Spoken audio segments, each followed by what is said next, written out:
Hello, SB ফ্যামিলির পক্ষ থেকে সকলকে জানাই অনেক শুভেচ্ছা। এই দেখো, আজকে আমি লোটে মাছের চচ্চড়ি রেসিপি তোমাদের কাছে শেয়ার করছি। তো দেখো, প্রথমে কড়াই তেল দিয়েছিলাম, তারপর একটু কালো জিরে লঙ্কা দিয়েছিলাম, তারপর একটু রসুন কুচো দিয়েছিলাম। রসুন কুচোটা একটু ভাজা হতে আমি দিয়ে দিয়েছি পেঁয়াজের টুকরোগুলো। লোটে মাছের চচ্চড়ি করতে বিশেষ কিছু অন্তত বিশেষ কিছু প্রয়োজন হয় না। পেঁয়াজ, রসুন, টমেটো এইটুকু থাকলেই লোটে মাছের চচ্চড়ি হয়ে যাবে। আর এদিকে আমি লোটে মাছটা আগে সেদ্ধ করে মাঝের সিটটা ছাড়িয়ে রেখেছিলাম। লোটে মাছের আর তো কোনো কাটা নেই, ওই মাঝের সিটটা ছাড়িয়ে দিলে আর কোনো অসুবিধা হয় না। আর মাঝের সিটটা না ছাড়ালে খেতে গেলে মুখে বাঁধে। এই দেখো, আমি পেঁয়াজগুলো এখন ভেজে নিচ্ছি।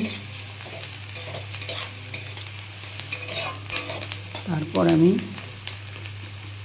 হালকা ভাজা হলে টমেটোর কুচোগুলো দিয়ে দেব।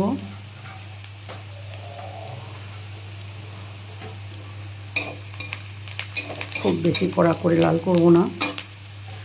আমি টমেটোর কুচোগুলো দিয়ে দিলাম।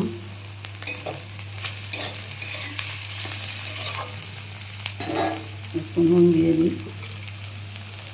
এখন অল্প দিই, তারপর স্বাদ মতো দেবো।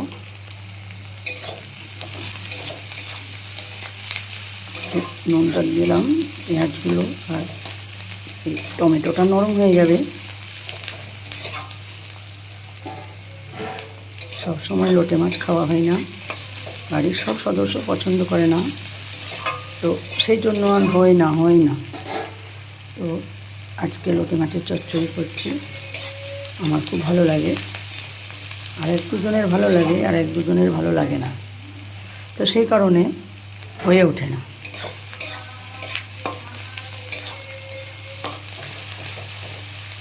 দেখো, আমি এখন পেঁয়াজগুলো ভেজে নেব।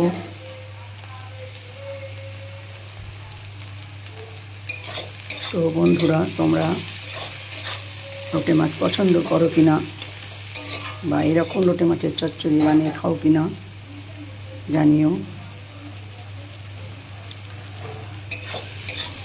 পেঁয়াজগুলো আমার ভাজা হয়ে এসেছে, খুব লাল কড়কড়ে করে ভাজবো না।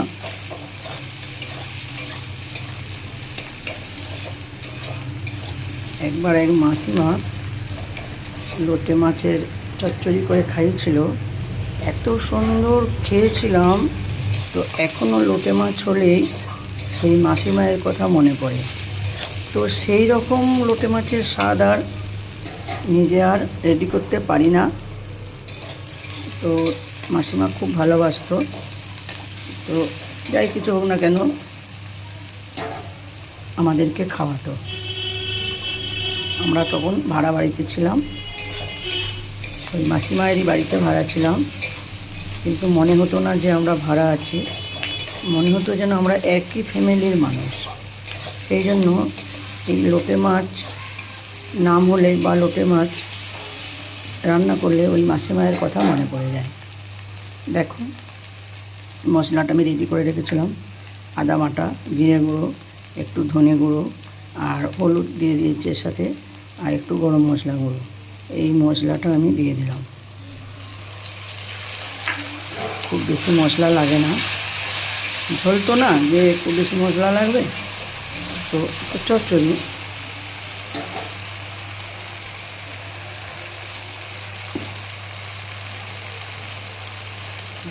দেখো, একটু লঙ্কা গুঁড়ো এখনই দিয়ে দিলাম,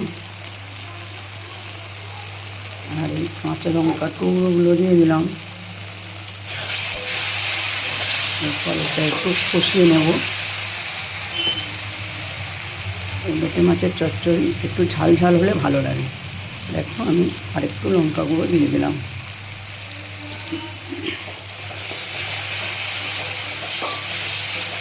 একটু নুন ঝাল ঝাল না হলে ভালো লাগে না। এতে মিষ্টি দেওয়ার কোনো প্রয়োজন নেই। যতই মিষ্টি ভালোবাসি না কেন, এই লোটে মাছের চচ্চড়িতে একটু মিষ্টি লাগবে না। তেলটা একটু ছাড়ুক, ছাড়লে আমি ওই লোটে মাছের যে রেডি করে রেখেছি ওটা দিয়ে দেব। যতটা পেরেছি সিটগুলো তো ছাড়িয়ে নিয়েছি, আর একটা দুটো থাকলেও কিছু করার নেই।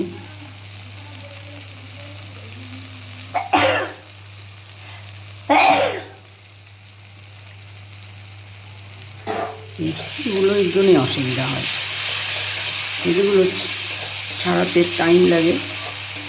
আর এই সকালে খুব তাড়াহুড়ো হয়। দেখো তেলটা প্রায় ছেড়িয়ে এসেছে, দেখো।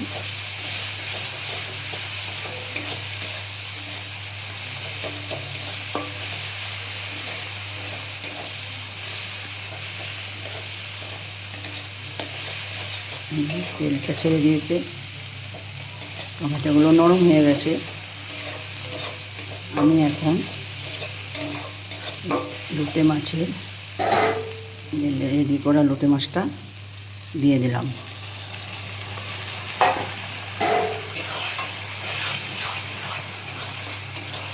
এরপর আমি একটু বেশি টাইম ধরে কষাবো। এই মাছ তো আর ভাজা যায় না, ভাজার কোনো ব্যাপার নেই।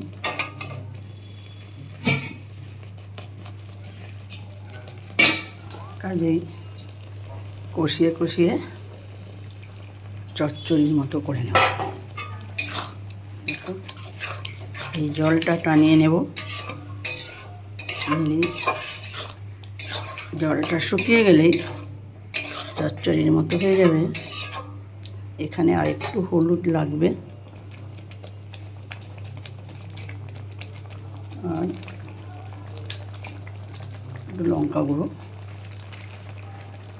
যে যেমন ঝাল খাই সেই রকম আমরা একটু ঝালঝালি খাই এই পদটা অন্তত। একটু নুন দিয়ে দিলাম, নুন তো দেওয়া হয় না, এই পেঁয়াজের সাথে একটু দিয়েছিলাম, নুন দিয়ে দিলাম স্বাদ মতো নুন।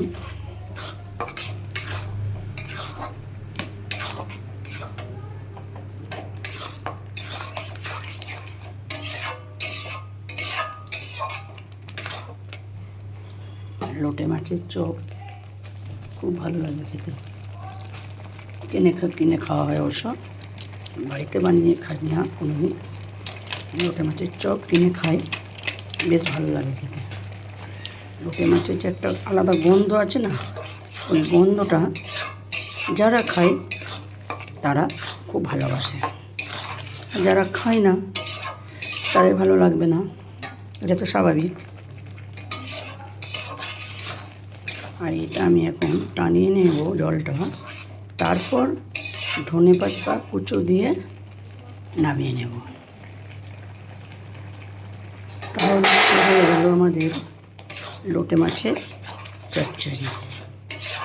বেশি টাইম নেয় না, শুধু একটাই টাইম লাগে, ওই লোটে মাছের মাঝখানের শিরগুলো বের করতে অনেকটা টাইম নিয়ে নেয়। তাছাড়া রান্না করতে বা বেশি কোনো সবজির প্রয়োজন হয় না, শুধু পেঁয়াজ রসুন টমেটো আর একটু ধনেপাতা, মশলা তো আছেই, এ তো আর বলা লাগে না।